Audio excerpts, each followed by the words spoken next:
चलिए जानते हैं आज की देश और दुनिया की सिलेक्टेड और काम की महत्वपूर्ण 50 खबरों को सिर्फ 5 मिनट में। अगर अभी तक आपने चैनल को सब्सक्राइब नहीं किया तो कर ले और वीडियो को लाइक।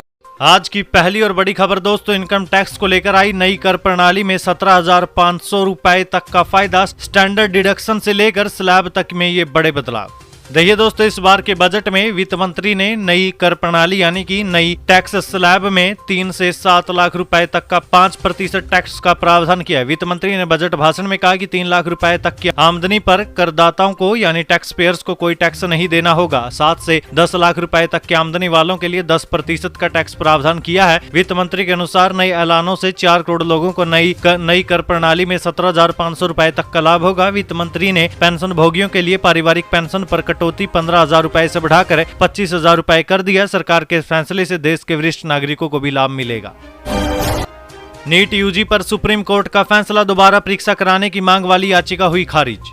देखिए दोस्तों, सुप्रीम कोर्ट मेडिकल प्रवेश परीक्षा यानी कि नीट यूजी के आयोजन में अनियमितताओं और कदाचार का आरोप लगाने वाली 40 से अधिक याचिकाओं पर सुनवाई कर चुकी है। शीर्ष अदालत ने कहा कि पेपर लीक हुआ है, इसमें कोई विवाद नहीं है। कोर्ट ने दोबारा परीक्षा कराने और रिजल्ट रद्द करने की मांग वाली सभी याचिकाओं को भी खारिज कर दिया। पुनः परीक्षा याचिका खारिज होने के साथ ही स्नातक मेडिकल प्रवेश के लिए ऑनलाइन काउंसलिंग प्रक्रिया आज यानी 24 जुलाई से शुरू होने की संभावना है। पिछली सुनवाई में राष्ट्रीय परीक्षण एजेंसी यानी कि एनटीए द्वारा अस्थायी तिथि साझा की गई थी।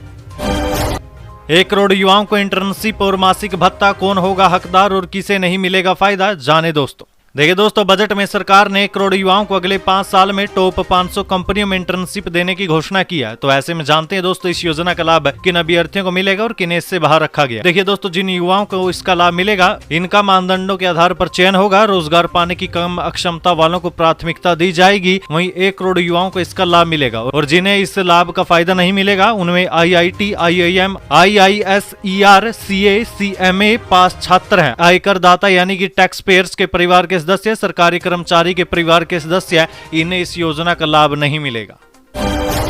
बच्चों के माता पिता ऐसे कर सकेंगे बचत, वयस्क होने पर मिलेगा फायदा। देखिए दोस्तों, बजट में वित्त मंत्री निर्मला सीतारमण ने कहा कि NPS वात्सल्य योजना के तहत माता पिता अपने नाबालिग बच्चे के नाम पर निवेश कर सकेंगे। इसके बाद जब बच्चा वयस्क हो जाएगा तो माता पिता इस योजना को NPS में परिवर्तित कर सकते हैं। बच्चों के उज्जवल भविष्य को तैयार करने में NPS और वात्सल्य योजना काफी मददगार साबित होगी। इसी दौरान केंद्रीय वित्त मंत्री ने यह भी कहा कि NPS के संबंध में सरकारी कर्मचारियों की चिंताओं के समाधान के लिए जल्दी ही नई घोषणाएं की जाएगी। पीएम मोदी बोले, युवाओं और मध्यम वर्ग को मिलेगी नई ताकत, जानिए दोस्तों बजट पर और क्या क्या बोले। देखिए दोस्तों, केंद्रीय वित्त मंत्री निर्मला सीतारमण ने मोदी सरकार के तीसरे कार्यकाल का पहला आम बजट पेश किया। बजट में किए गए प्रावधानों पर प्रधानमंत्री मोदी ने खुशी जताई और कहा कि ये बजट देश को समृद्धि की ओर लेकर जाएगा और इस बजट में समाज के सभी वर्गों का ध्यान रखा गया। प्रधानमंत्री ने कहा कि ये शक्ति देने वाला बजट है, ये किसानों युवाओं को प्रगति की राह पर ले जाने वाला बजट है। पिछले 10 वर्षों में 25 करोड़ लोग गरीबी से बाहर निकले हैं। ये उनकी आर्थिक प्रगति में निरंतरता का बजट है। ये युवाओं को अनगिनत मौके देने वाला बजट है। इस बजट से मिडिल क्लास को नई ताकत मिलेगी। ये जनजातीय समाज, दलित, पिछड़ों को सशक्त करने की मजबूत योजनाओं के साथ आया है। इस बजट में महिलाओं की आर्थिक भागीदारी सुनिश्चित करने में भी मदद मिलेगी। नजरअंदाज हुआ अन्नदाता, बजट में MSP की कानूनी गारंटी पर मौन, क्यों दिल्ली आने की तैयारी में है किसान। देखिए दोस्तों, केंद्रीय वित्त मंत्री निर्मला सीतारमण ने वित्त वर्ष 2024-25 का बजट पेश करते हुए कृषि क्षेत्र के लिए कई घोषणाएं की। सरकार ने कृषि और उससे जुड़े विभिन्न सेक्टरों के लिए 1.52 लाख करोड़ रुपए मंजूर किए। केंद्र सरकार 1 करोड़ किसानों को प्राकृतिक खेती के लिए तैयार करेगी। 5 राज्यों में नए किसान क्रेडिट कार्ड जारी होंगे। नाबार्ड के जरिए किसानों की मदद होगी। ग्रामीण अर्थव्यवस्था मजबूत करने पर सरकार का फोकस रहेगा। जय किसान आंदोलन के राष्ट्रीय अध्यक्ष और अखिल भारतीय किसान संघर्ष समन्वय समिति AIKSCC के वरिष्ठ सदस्य अविक साहा कहते हैं, इस बार के बजट में तो किसानों के हाथ पूरे तरीके से खाली हैं। ऐसा लगता है कि वित्त मंत्री के बजट में किसानों को जानबूझकर नजरअंदाज किया गया है।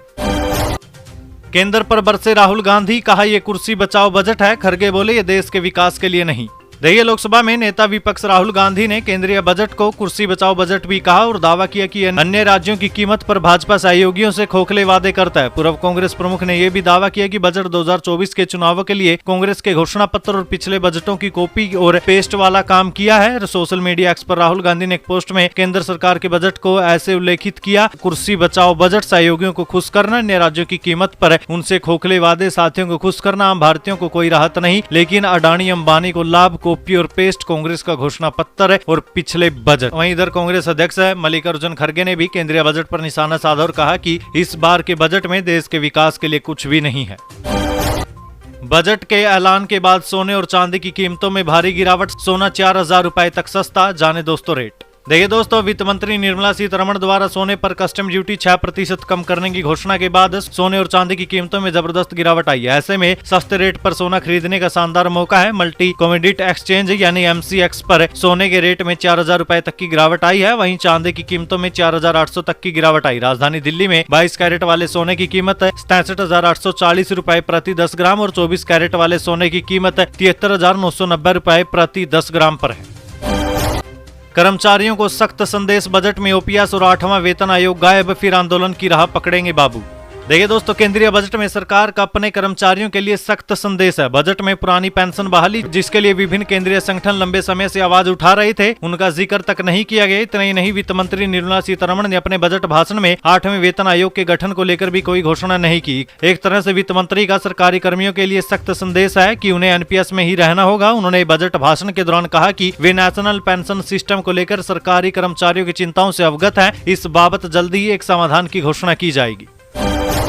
केंद्र सरकार ने रखा प्रस्ताव, निर्यात को बढ़ावा देने के लिए स्थापित किए जाएंगे ई-कॉमर्स हब। देखिए दोस्तों, केंद्र सरकार ने सार्वजनिक निजी भागीदारी यानी कि PPP मोड में ई-कॉमर्स माध्यम से निर्यात को बढ़ावा देने के लिए हब स्थापित करने की घोषणा की। केंद्रीय वित्त मंत्री निर्मला सीतारमण ने कहा कि निर्बाध विनियामक और लॉजिस्टिक ढांचे के तहत ये हब एक ही छत के नीचे व्यापार और निर्यात से संबंधित सेवाओं की सुविधा प्रदान करेंगे। तो दोस्तों, ये थी आज की देश से जुड़ी कुछ तमाम और बड़ी महत्वपूर्ण खबरें। ऐसी और बड़ी महत्वपूर्ण खबरों के बारे में जानने के लिए हमारे चैनल को सब्सक्राइब करें, क्योंकि यहाँ पर आपको चुनिंदा और काम की खबरें देखने को मिलती है।